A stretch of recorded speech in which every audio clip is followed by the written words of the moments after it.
Okay, so I thought I'd make a train tutorial video for our server since I'm going to be gone for a few days and I've been losing my goddamn mind. So, wanted to cover intersections, the standard templates, kind of, and how the path signaling works at a basic level. There's probably some more advanced things that I don't actually know. I'm deriving most of my knowledge here from Factorio. So how does this setup work? How does all these things work? What is a train? What is a signal? What is a block? I can't explain trains to you. That's Leland's job. But what we've got at the end here is something like this with all these signals and things. But let's talk about how we get there first. So kind of have a standard intersection format.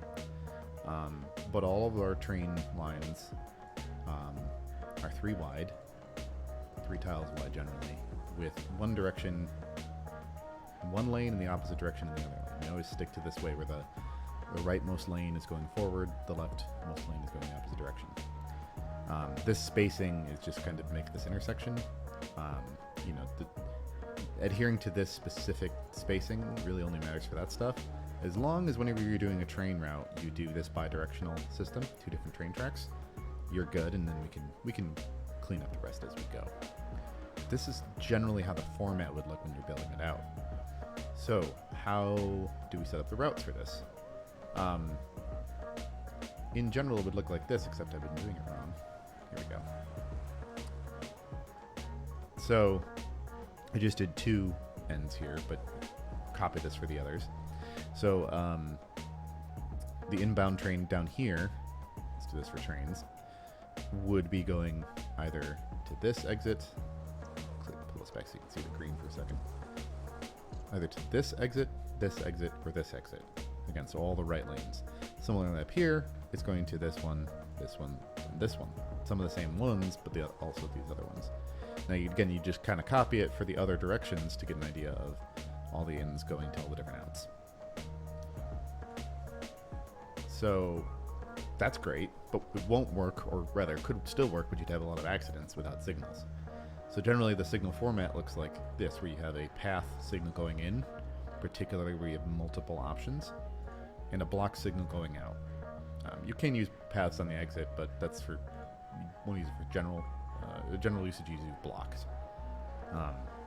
So what's the difference between block and path? What's a block? Why do these matter? Well, first off, is just the idea of what a block is, and different shape.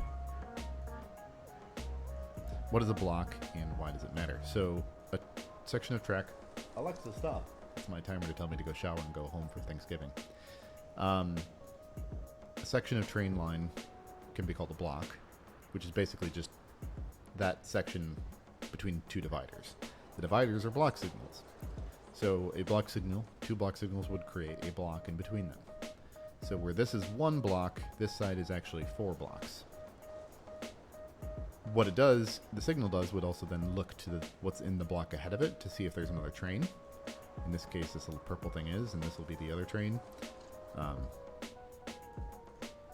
It's going to be red because this block has a train in it, so the train will stop at the signal.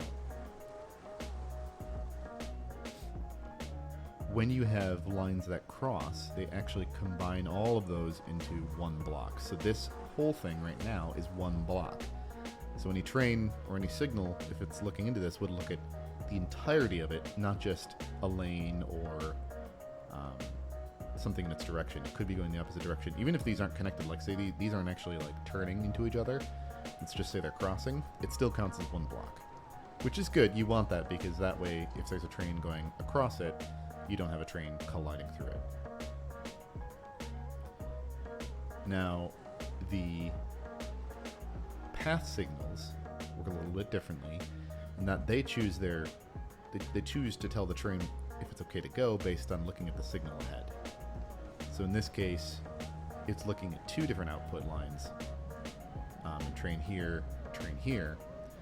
Let's say these both end up going to the same destination.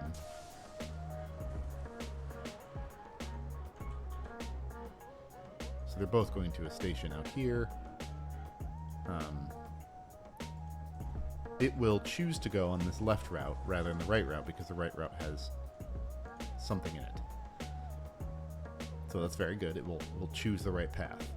It will also tell you that if it's going to up here, but there is a train over here, it's fine. Just keep going this way.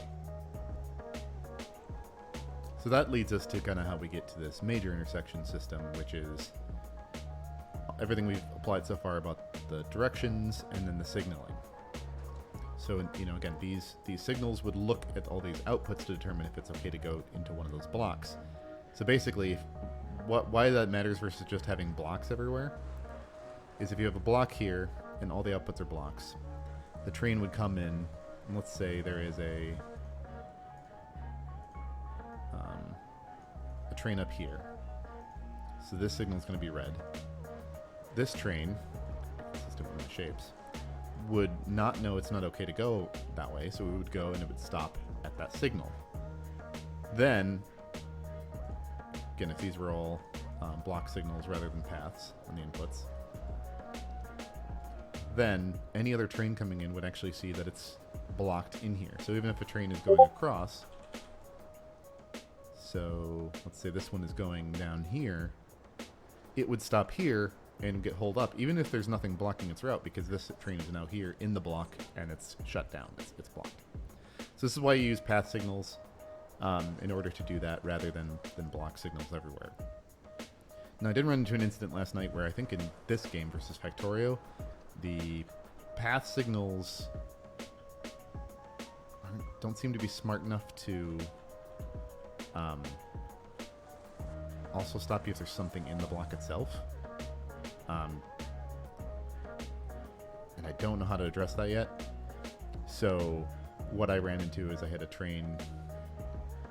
I just stuck a train on the track, and the path signal showed green because the outputs were green. Train came in and collided. I got to figure that part out. We might want to alter this format because we'll probably need some way to indicate that the block is full. Or I'm missing something about how these signals work. But that should give you a general idea to get started. And let's take a look at how this looks in action. So this train right now is on automatic route, and it's trying to go to Station Venray, which is that green one over there. But it's stopped way back here. That's because this path signal is waiting for the path reservation. And the one ahead of it is also a path signal, which is also waiting for path reservation, because that train is trying to go over here. And this block is full. This is a block signal. It says block occupied. So because this block is full, the train is stopped back there. These two path signals keep looking ahead and see that that one's full. Now this is good and bad. It's good to obviously don't have collisions, but in this case it's kind of bad because now it's blocking this trunk route, so another train is stopped. This is where it helps to have multiple routes or waiting spots. If you're going to have multiple trains going to one station, rather than have it real close like this, you might have a waiting area. So that could just be as simple as putting the station down further and having a block in between. So let me actually do that real quick.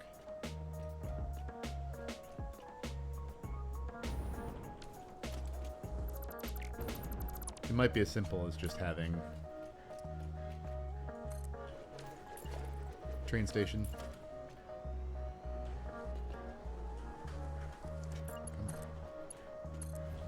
Train station up there. Then I overwrote my thingamajig. Block here. So this now makes this train station one block. And then if you had a block here, it would allow a train to be in the station and another train to be in between. That way you could have, an intersection back here, and trains could wait and not block the intersection. So that tends to be how I would do things in Factorio to keep things from getting to become a nightmare. Because otherwise you will get congestion. So if we have a station where multiple trains get used, it would be ideal to have a waiting spot or two or more, depending on the number of trains. Generally, it would kind of like try to hit the number of trains I'm going in is how many spaces I need. You can also go wide with that, which requires a little bit more complexity. So over here, kind of I had multiple routes with blocks. So you see all those ones there are block signals, whereas this is path signal. So if one of these ways was full, the train could still go. So that's not blocked. This train could still go this way without it causing an error.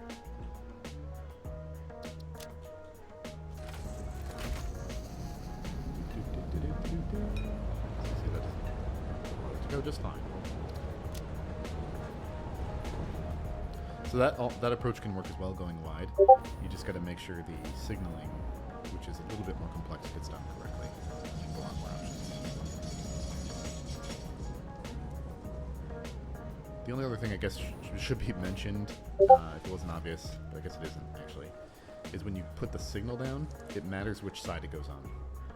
So try and highlight over this one. You'll see when I'm highlighting on the right side, the arrow on the track is pointing forwards. When I put in the other, the arrow is pointing the other direction. So it actually should stop trains from going the opposite direction. You'll see on the back side of this, this is the wrong direction. The back side, it just says nope. All the time, no. Okay, that should cover it for now. I can't promise I won't make more videos to make sure we're adhering to the standards laid out.